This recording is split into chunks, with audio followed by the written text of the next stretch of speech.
Hi guys! Welcome to Japan! So, nandito tayo ngayon sa bahay ni Nika. Ayan, guys. Actually, maganda dito eh. Part 2 ng Tokyo. Pero medyo malayo rin from, the city.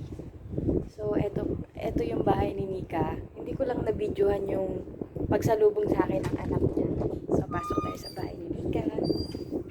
Ayan siya, guys. Ito. Charan! So, medyo madilim. Ito yung entrance. First time ko lang nakarating dito sa bahay ni Nika. Ayan. Ito yung living room nila. Tapos yung dalawang anak niya.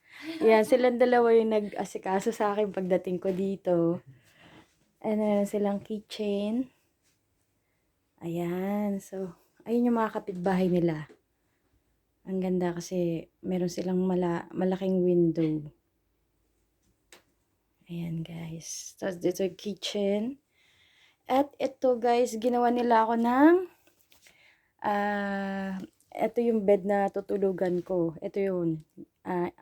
In-accommodate ako dito ni Nika. Talaga nag-asikaso talaga sila para sa pagdating ko. Ito, bali computer ko to. Nilagay ko dito kasi mag-aaral ako ngayon.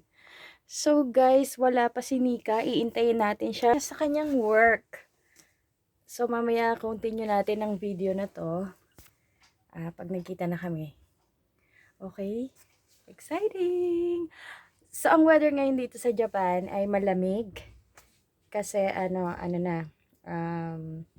winter na ba ngayon? Ayun. Mag-start na ng winter. Ayan. Ayun lang, guys. So, see you later. Bye!